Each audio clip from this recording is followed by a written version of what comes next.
야곱 가족이 마침내 애굽으로 들어갑니다. 야곱 가족이 애굽 땅의 당도에서 이제 고센 땅에 정착을 하게 되는데요. 고센 땅에 정착을 하기까지 그들에게 일어난 일과 그 가운데 하나님께서 베푼 은혜가 있습니다. 우리가 그 본문을 오늘 보면서 큰 은혜와 도전받기를 주님의 이름으로 축원드립니다. 야곱 가족은 이제 헤브론 땅을 떠나서 브엘세바에 이르러서 우리가 지난주에 보았던 것은 브엘세바에 멈춰서서 하나님 앞에 희생제사를 드릴 때 하나님께서 야곱에게 나타나서 야곱아 애굽으로 내려가는 것을 두려워하지 말라. 내가 거기에서 큰 민족을 이루리라. 내가 너와 함께 할 것이고 그리고 그곳에서 너희를 때가 되면 다시 인도하여 약속의 땅으로 불러들일 것이고 너는 요셉의 품 안에서 죽음을 맞이할 것이다. 야곱은 굉장히 두려운 마음으로 내려갔지만 브엘세바에서 만난 이후에 정말 굳건한 믿음을 붙들고 나가는 것이죠.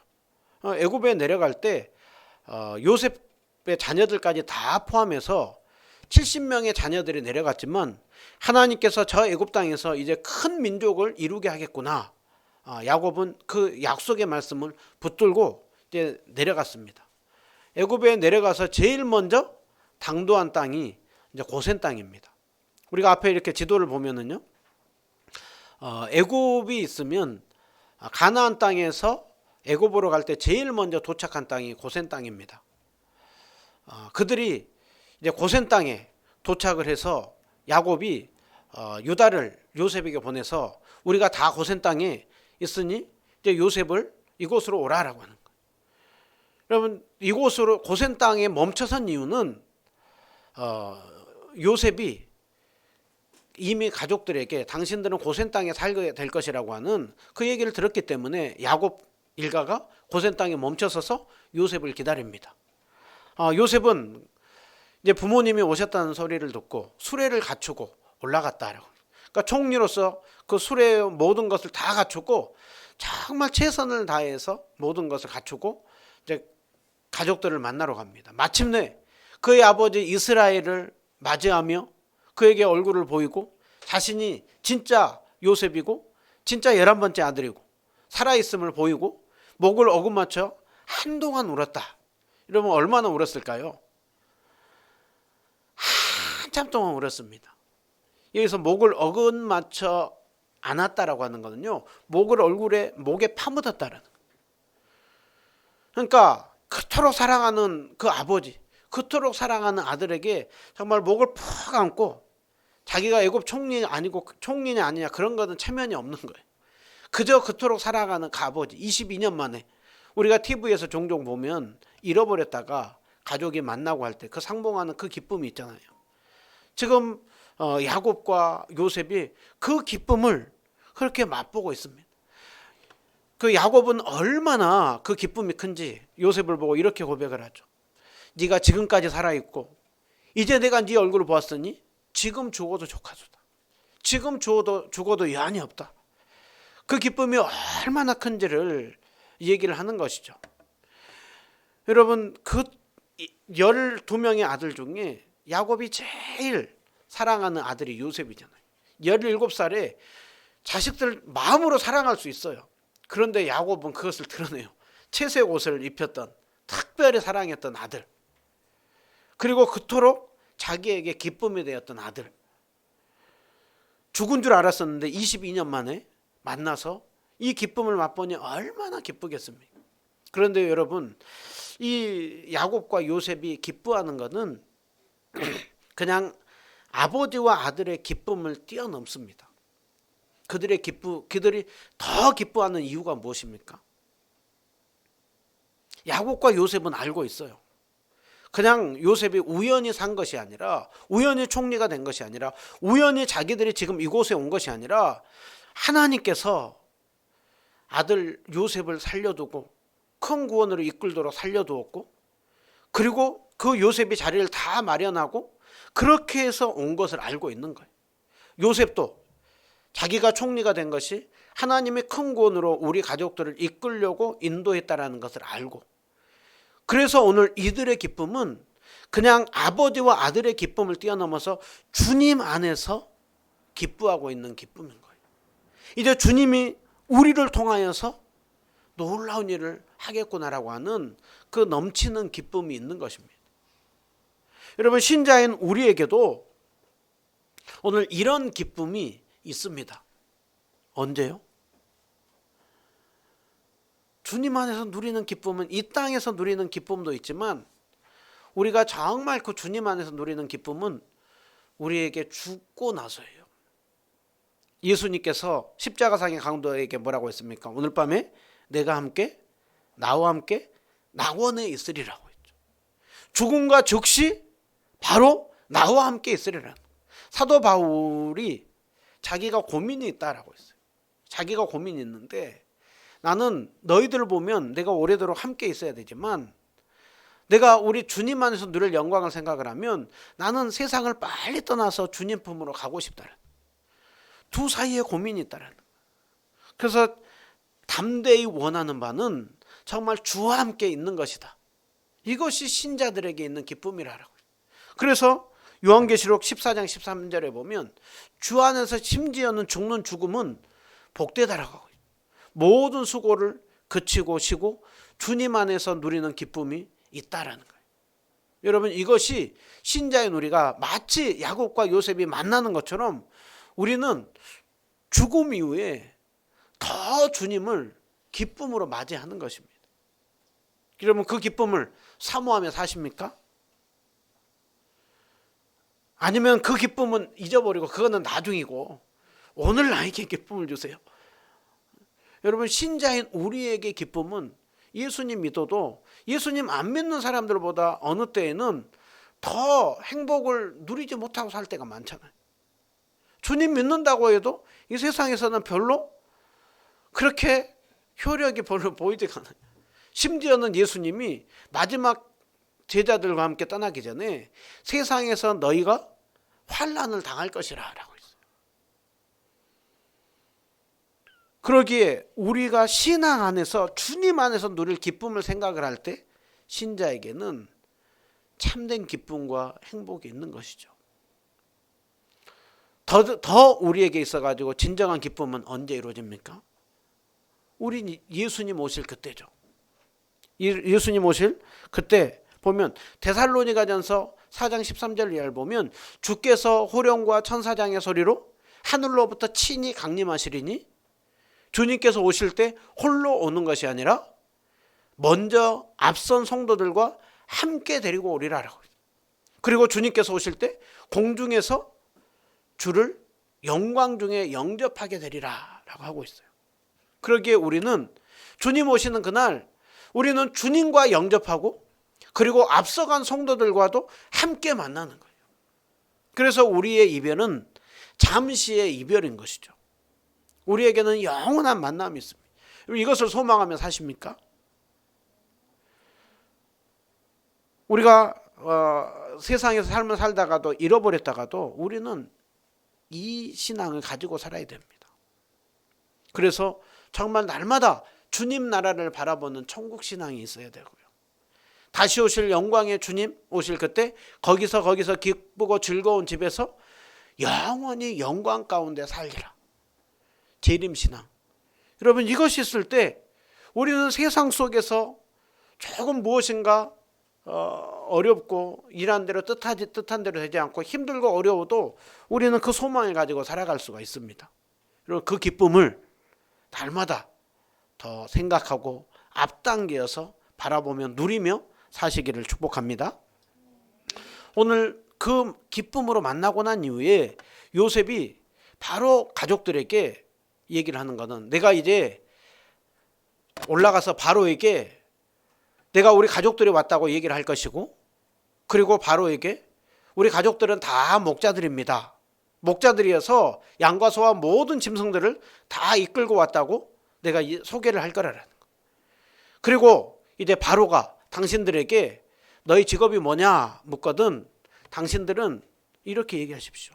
목자라는 거 숨기지 말고 어렸을 때부터 지금까지 우리는 목축하는 사람들이고 우리 조상들도 다 목축하는 사람들입니다.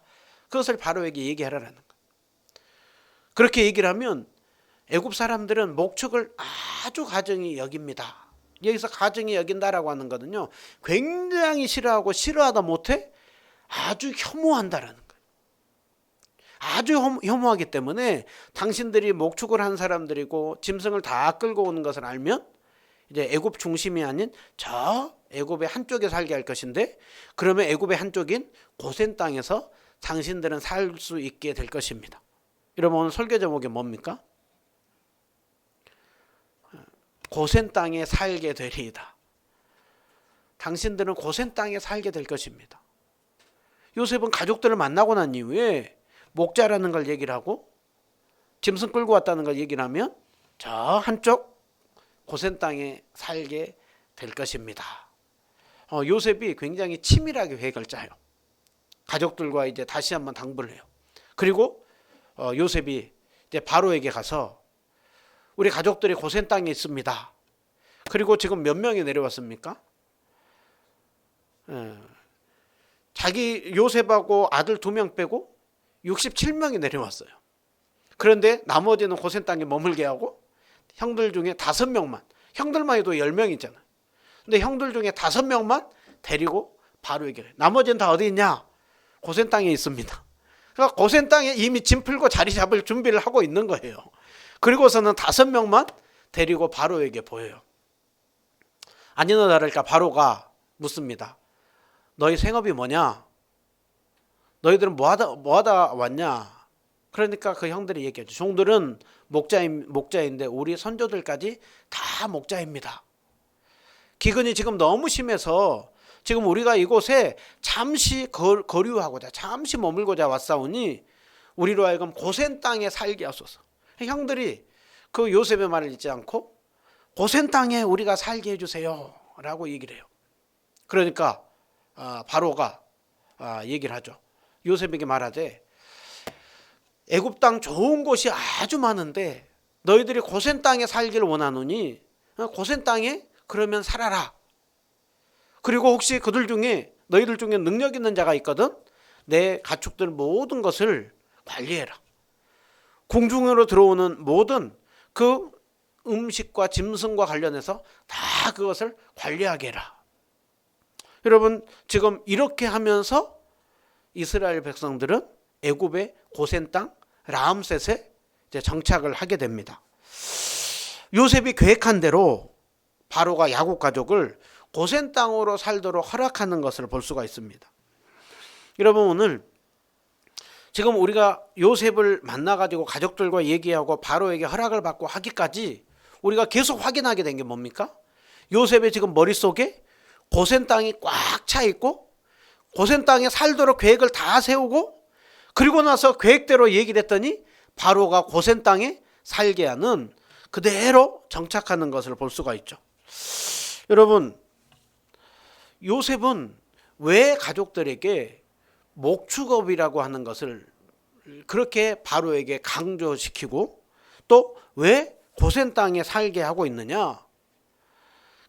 가장 큰 이유는요, 지금 야곱 가족이 애굽 사람들로부터 멀리 떨어져 살게 하기 위해서입니다. 우리가 다시 한번 지도를 보면은요, 가나안 땅에서 지금 와서 애굽으로 오는데 애굽에 제일 먼저 도착한 땅이 고센 땅이라고 했죠. 애굽을 보면 애굽의 제일 중심부가 어디냐면 나일강이에요. 여러분, 서울의 중심이 어디입니까?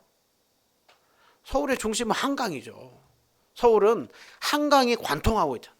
한강을 중심으로 강북과 북과 동이 나눠지고 그리고 나서 개발이 되고 농업이 됐죠. 지금이야 산업사회, 정보사회, 탈산업사회를 이렇게 가지만 그 당시에 가장 중요한 거는 강이에요. 강 중심으로 발달을 하는. 더더군다나 이 당시가 보면 기술이 그렇게 발달하지 못했어요. 그런데 애굽에는 나일강이 있어요. 나일강이 저 아래서부터 위로 굵게 흐르다가 저 그 삼각주로 물줄기가 나눠져요. 그래서 다른 곳은 다 가뭄이 있어도 애굽에는 항상 나일강이 있어요. 그래서 할아버지 아브라함 때에도 또 이삭 때에도 가뭄이 있을 때마다 가나안 땅에서 그들은 애굽으로 내려갔어요. 그러니까 애굽의 나일강을 중심으로 농업이 발달을 하는데요. 특별히 나일강의 저 노란색 보면 노란색 나일강의 물줄기가 중심으로 흐르는 그곳 중심으로 애굽 사람들이 정착하고 그곳에 도시가 발달하고 그곳에서 사람들이 농사를 짓고 살아요. 반면에 고센 땅은 저 나일강 중심부에서 좀 한쪽으로 나일강 물줄기가 물론 흘러가긴 하지만 고센 땅은 멀리 떨어져 있는 거예요. 그러니까 애굽으로 보면 외곽 저 북방 한쪽 지역이에요. 그런데 지금 요셉은 고센 땅을 고집하고 있습니다. 우리는 좀 이해가 안 되죠. 어떻게든 지금 애굽은 어떤 나라입니까? 그 당시에 오늘날로 얘기를 하면 미국이고 중국이에요. 우리나라가 우리들이 보면 세계가 지금 어떻게든 어디든지 무역하려고 할 때 항상 어디에 지금 우리가 줄을 대려고 합니까? 미국이고 중국이죠. 그리고 그 중심부에 어떻게든 들어가야 더 먹고 사는 것이죠. 이 당시에도 동일합니다. 이들이 지금 요셉이 애굽의 중심부에 있어요. 그리고 최고의 지금 바로 아래 자리에 있어요. 그러면 지금 기회만큼 이 가족들이 애굽의 중심부로 들어와서 어떻게 보면 그 궁 안으로 들어와서 살 수 있는 절호의 기회예요. 그런데 지금 요셉은 어떻게든지 궁 안으로 들어오는 것을 완전히 막고 그리고 저 외곽지에 있습니다. 더더군다나 이 당시의 문화를 보면 더 요셉이 이해가 안 되는 것이 애굽에서 가장 최고가 농업이에요. 농사. 농경지대예요. 근데 이들이 제일 싫어하는 사람들이 목축업하는 사람들이. 농사 짓는 사람들이 목축업하는 사람들을 보면 주로 어떻습니까? 저 목축하는 사람들 저 여기저기 다니면서 굉장히 거칠고 굉장히 야만적이고 어느 때는 막 자리를 치고 정복하고 들어오는, 특별히 애굽도 초기에는 그 유목민들이 와가지고 정복한 적이 있거든요. 그러니까는 저 목동들, 저 양치는 사람들, 저 굉장히 거칠은 사람들 하면서 굉장히 배제하는 거예요. 더더군다나 애굽은 이 당시에 보면은 모든 짐승들이 신이에요. 그래서 열 재앙을 일으킬 때 그 짐승들 하나하나가 다 신들이거든요. 하나님이 그 짐승들을 다 쳐부수면서 이것들은 우상이지 신이 아니다라고 하는 것을 한 거예요. 그런데 자기들이 신성시하는, 오늘날로 얘기를 하면 인도에 갔는데 막 소 잡고 그 옷에가 막 짐승을 귀히 여기는데 막 그것을 잡고 하면은 굉장히 천시 여길 거죠. 그렇기 때문에 이들이 목축업이다라고 했을 때는 야곱 가족이면, 요셉 가족이면 가까이 하려고 하다가도 야, 그래 목축한 사람들이면 너희들 좀 이 중심부에 있기는 어렵겠다. 그러면 저 좀 멀리 좀 떨어져서 살아야 되겠다. 그래서 그들이 가게 된 곳이 고센 땅인 거예요. 여러분, 오늘 이것을 통하여서 요셉이 철저히 애굽 안으로 들어오는 것이 아니라 애굽 바깥에 머물게 하는 것을 볼 수가 있죠. 요셉이 생각을 한 거예요. 어떻게 하면 이 안에 있지 않고 저 바깥에 머물게 할까? 그리고 바깥에 머무는 그곳에서 제일 적합한 곳이 어디일까? 라고 생각할 때 고센 땅을 생각한 거예요. 여러분, 고센 땅은요, 요셉이 왜 고센 땅을 생각을 했느냐라고 했을 때, 고센 땅은 저 애굽의 한쪽 지역이잖아요. 그러면서 나름대로 70명의 사람들이 좀 한 민족을 이루기에 그런 적합한 장소인 거예요. 그러면서도 거기에는 풀과 그런 목초지가 많이 있는 곳이에요.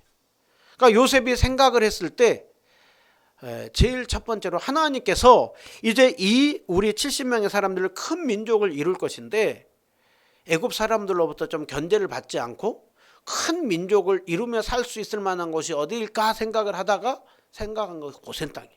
그러니까 요셉은 하나님께서 장차 큰 민족을 이루어 줄 것이라고 하는 약속의 말씀을 붙들고 그리고 찾은 곳이 고센 땅이에요. 또 왜 고센 땅으로 안이 아닌 고센 땅을 얘기를 하고 있느냐? 요셉이 가능한 애굽 사람들과 가까이가 아니라 뭐려고요? 멀리요. 요셉이 왜 중심부로 들어오지 않고 멀리 하게 했을까요? 그 이유가 뭐냐면 애굽 문화는 철저히 우상을 숭배하는 문화예요. 그러면서도 애굽 문화는 굉장히 발달되어 있잖아요. 그러니까 이 가족들이 왔을 때 애굽 사람들을 어떻게 하겠어요? 굉장히 동경하고 자칫 잘못하면 하나님 믿는 신앙 잃어버리고 그리고 그들의 신앙의 혼합신앙이 돼버리는 것이죠.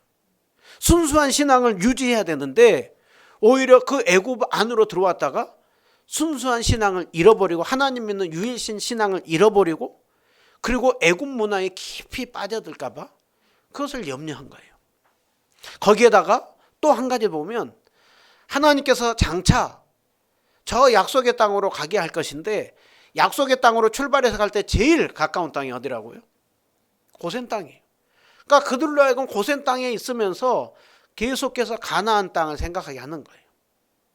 죄 많은 이 세상은 내 집 아니네 저 하늘 집이 있다라고 하는 것처럼 그들로 하여금 이 애굽에 머물지만 지금은 비록 애굽에 머물지만 장차 저 약속의 땅으로 돌아가게 할 것이다.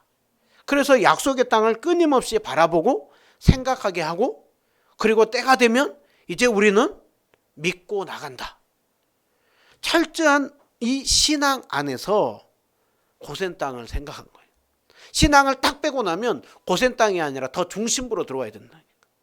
그런데 그 신앙, 하나님 믿는 믿음, 하나님 나라 백성, 또 큰 민족을 이룬다고 하는 이 언약을 생각을 하고 요셉은 하나하나 이 고센 땅을 고백하고 있는 것입니다. 여러분 이 요셉의 이런 고센 땅을 이렇게 계산을 했지만 바로가 야 그래도 그렇지 어떻게 목축업을 하냐 너 네 이름에 먹칠한다 가족들 이제라도 직업 바꿔 그리고 다 농사짓게 그리고 이 궁 안으로 들어오게 해 그러면은 바로가 신이기 때문에 들어와야 돼요. 그런데 요셉이 요청한 대로 그래 그러면 고센 땅에서 살아라 그리고 내 짐승들까지 쳐라. 여러분 이 과정 속에 누가 일하고 있습니까? 보이지 않는 하나님의 손길이 함께 하고 있음을 보여주고 여러분 이 고센 땅은 요셉이 머리가 좋아가지고 생각한 것이 아니라 하나님께서 그 요셉에게 지혜와 능력을 주는 것이고 지금 바로와의 만남 속에서 하나님이 보이지 않게 간섭함 속에서 고센 땅으로 그 신앙을 보호하도록 하는 그 땅으로 오게 한 거예요.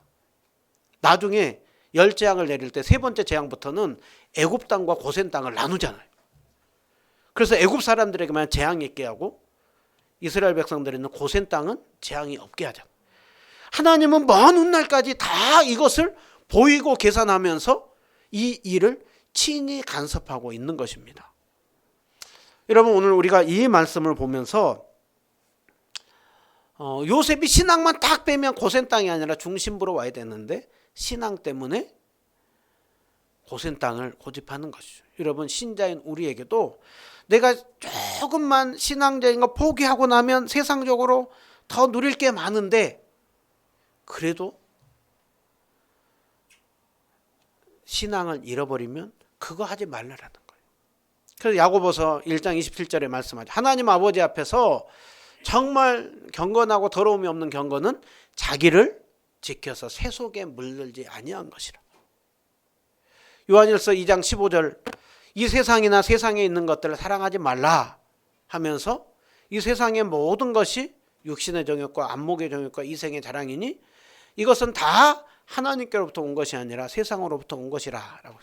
육신의 정욕, 안목의 정욕, 이생의 자랑 이거는요 육신의 정욕은 정말 그 쾌락을 추구하는 거예요. 본능적이고 그냥 물질적인 걸 추구하는 거예요. 안목의 정욕은 정말 눈에 보이는 돈과 권세와 명예와 이생의 자랑은 얼마든지 내가 그렇게 인정받고 높아지고 싶어하는 그 허세를 떨고 싶어하는 그런 것들 하지 말라는 거예요. 여러분 돈이나 명예나 그것들이 다 잘못됐다는 게 아니에요. 그런 것들을 쫓다가 신앙을 잃어버리면 그것 하지 말라라고 말씀하고 있습니다. 여러분 그러기에 로마서 12장에 보면 너희가 구원받았으면 하나님이 기뻐하는 거룩한 산제물로 드리라. 어떻게 우리가 신앙을 지키며 살 수가 있느냐? 먼저는 이 세대를 본받지 말라라는.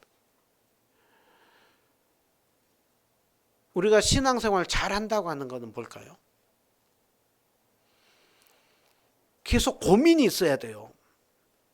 뭔가 내가 이렇게 하고 싶은데 세상적으로 이렇게 해도 되나? 라고 하는 충돌이 있어야 돼요. 뭔가 거리낌이 자꾸 있어야 돼요.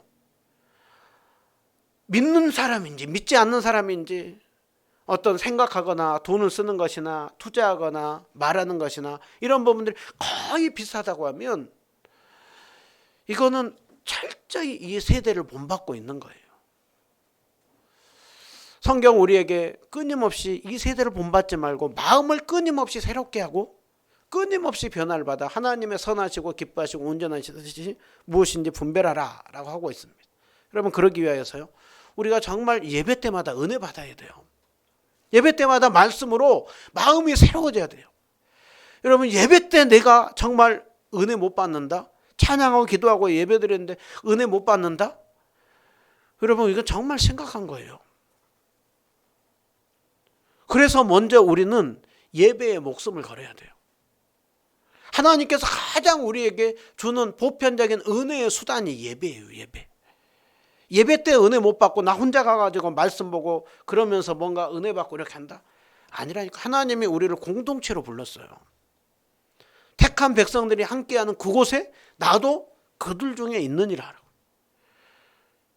예배 때 우리가 은혜 받고, 그러기 위하여서요, 우리가 또 컨디션 조절도 잘 조절해야 되고, 정말 우리가 예배를 사모해야 되고, 예배를 위해서 기도해야 되고,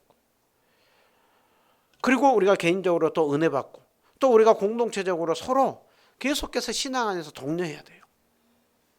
그 믿음을 가지고 살아갈 때 우리도 세상 속에서 살아가지만 구별된 삶을 살아갈 수가 있는 것이죠. 여러분, 고센 땅 꼭 기억하시기 바랍니다. 우리는 세상 속에 들어가지만 세상과 다른 삶을 살아간다. 그럼 마지막으로 고센 땅에 정착하기 전에 이제 요셉이 바로와 야곱, 믿음의 조상인 야곱 아버지를 만나게 해요. 그래서 이제 축복을 하는데요, 지금 말씀 다시 한번 잘 보세요. 여러분, 바로가 야곱을 축복합니까? 아니면 야곱이 바로를 축복합니까? 여러분, 보통 축복은 누가 하는 거예요? 높은 사람이 낮은 사람에게 하는 거잖아요. 그런데 지금 최고의 지도자인 바로가 야곱에게 축복을 받습니다. 여러분, 야곱이 제가 축복해 줄게요, 머리 갖다 대세요 했을까요? 아니죠. 바로가 야곱에게 저를 축복해 주세요 라고 요청을 했겠죠. 바로가 왜 처음 보는 야곱에게 그렇게 축복해 달라고 얘기했을까요? 그 이유는 요셉 때문이에요. 자기가 꿈을 꾸고 나가지고 아무것도 해몽하지 못할 때, 어느 누구 한 명도 마술사나 그 사람들 해몽하지 못할 때 요셉이 꿈을 해몽하고 나니까 뭐라고 했습니까? 이 꿈을 해몽하게 하는 네가 믿는 하나님은 대단하다. 네 속에 지혜와 총명이 있으니 너와 같은 자가 이 애굽에서 어디서 만나볼 수가 있겠느냐. 그러니 너는 총리직해라. 그리고 지금 실제로 요셉이 말한 대로 풍년이 오고 흉년이 오는 속에서 요셉이 지혜롭게 하는 것을 보면서 이 아들이 믿고 있는 하나님, 이 아들의 아버지라고 하면 얼마나 영적으로 대단하겠는가. 그리고 실제로 야곱을 보니까 영적 권위가 느껴지는 거예요. 바로가 그래도 참 훌륭한 것이 자기가 신이라고 다른 사람들이 추앙을 하잖아요. 근데 바로는 자신을 알아요. 꿈 하나 꾸고 그거 해몽하지 못해가지고 어쩔 줄 몰라 하는 연약한 인생이라는 거 알아요. 반면에 야곱에게서 뭔가 영적인 권위가 느껴지는 것이죠. 여러분, 신자인 우리가 그래야 돼요. 뭔가 별거 없어 보이는데 지금 바로에게 지금 왔잖아요. 철저히 숙이면서 들어가야 돼요. 그런데 야곱은 하나님 믿는 믿음 안에서 당당하게 나가는 거예요. 세상은 철저히 힘 있고 능력 있는 자를 높일지 모르지만 하나님은 주님을 믿는 믿음의 사람들을 높여줍니다. 그래서 여러분, 우리 자신을 봐야 돼요. 자신을 높여야 돼요. 다른 사람은 어떻게 여길지 몰라도 하나님은 나를 존귀한 자로 여겨준다. 하나님 안에서 나는 영적 권위 있는 자. 나의 자체는 연약하지만 나를 통하여서 일하시는 하나님이 대단하기에 나는 대단한 사람이다. 여러분, 그런 자신감을 가져야 됩니다. 그리고 이제 바로를 축복을 해줍니다. 여러분, 이거는요, 하나님께서 아브라함에게 주셨던 그 약속을 그대로 이루고 있는 거예요. 아브라함에게 주셨던 약속이 뭐였습니까? 너로 큰 민족을 이루고 온 천하 만민에게 너는 복이 될지라. 축복의 통로로 사용될 것이라. 하나님께서 아브라함 그 가족을 통해서 일하는 것은 정말 이스라엘이라고 하는 큰 민족을 이루고 온 열방 가운데 하나님의 복이 흘러가는, 믿는 자들뿐만이 아니라 믿지 않는 자들까지 축복하는 사람으로 세우는 그 일에 야곱을 사용하고 있는 거예요. 마지막으로 야곱이 정말 너무 귀한 고백이 나옵니다. 바로가 물어요. 어르신, 연세가 어떻게 됩니까? 야곱이 뭐라고 합니까? 제 나이가 130살입니다. 그런데 나그네 길의 세월 130년입니다. 야곱은 자기 인생을 이제는 나그네 길이라는 거예요. 눈에 보이는 이 세상이 전부가 아니라 나그네로서 삶을 살아간다라는. 그리고 마지막에 고백한 게 뭡니까? 우리 조상들의 연조에 너무 미치지 못하면, 실제로 나이로도 아브라함이 몇 살까지요? 175살. 아버지 이삭은 180살. 거기에 비해서 130년 한없이 짧죠. 그런데 자기가 짧고 험악한 세월을 보냈습니다. 여러분, 진짜 야곱은 험악한 세월을 보냈죠. 태어날 때부터 어떻게든 형을 이겨보겠다고 발꿈치를 잡았어요. 축복권을 빼앗기 위해서 팥죽으로 장자권을 사고, 그리고 속여서 축복을 받고, 그래서 삼촌에게 갔지만 거기서 속고 결혼을 하고, 그리고 오면서도 하나밖에 없는 귀한 딸이 아픔을 당하고, 그리고 자신이 그토록 사랑하는 아들 요셉을 잃어버리고, 그리고 오랫동안 살았어요. 이 고통의 세월. 여러분, 그런데요, 야곱이 고난의 삶을 살았습니다. 신세한탄한 것일까요? 밖으로는 고난의 삶을 살았습니다. 여기까지죠. 속으로는 뭘까요? 그러나 그 고난 속에 나의 하나님이 함께 하셨고 여기까지 인도했습니다. 그리고 우리를 통하여서 계속해서 일할 겁니다. 여기서 뭘 봅니까? 야곱의 달라짐을 보죠. 야곱이, 이런 표현 죄송합니다. 야곱이 철들었다. 여러분, 성숙한 신앙은 뭘까요? 시간이 가면 갈수록 우리 자신이 얼마나 연약한 존재이고 죄인인지를 알아가는 거예요. 반면에 그런 연약한 인생 가운데 하나님이 함께함을 믿고 나의 나된 것이 하나님의 은혜입니다. 이것이 성숙한 신앙으로 가는 것이고 철들었다는 겸손함이 묻어나는 것이죠. 제가 종종 말씀드리지만 103세까지 사셨던 영동포 교회 그 방지일 목사님, 인생의 노년에 시간이 가면 갈수록 성경을 보면 두 가지만 보인다고 했어요. 하나는 자신을 비롯해서 인간이 얼마나 죄인인지, 얼마나 지독하게 고집이 센지, 얼마나 참 죄를 좋아하는지. 반면에 그런 인간에게 지독하게 함께하는 하나님의 사랑이 보인다라고 했어요. 여러분, 우리 오늘 찬송가 543장 우리 마지막 찬양할 때 어려운 일 당할 때 나의 믿음 적지만 의지하는 내 주를 더욱 의지합니다. 세월 지나갈수록 의지할 것뿐일세 무슨 일을 당해도 예수 의지합니다. 여러분, 아멘입니까? 그 주님이 우리와 함께 하십니다. 오늘 또 그 주님 의지하면서 주님이 그들에게 가장 적합한 고센 땅을 준비했던 것처럼 우리의 삶을 인도하고 있고 또 끝까지 함께할 것을 믿으면서 지금 있는 내 이 상황이 가장 최선이다. 이곳이 하나님의 인도함이다. 가정적으로도, 일하는 적으로도, 환경적으로도, 건강적으로도 그것에 감사하고 함께 하실 주님을 의지하면서 믿음으로 한 주간도 힘있게 살아가는 우리 모든 성도님들 다 되시기를 주님의 이름으로 축원드립니다.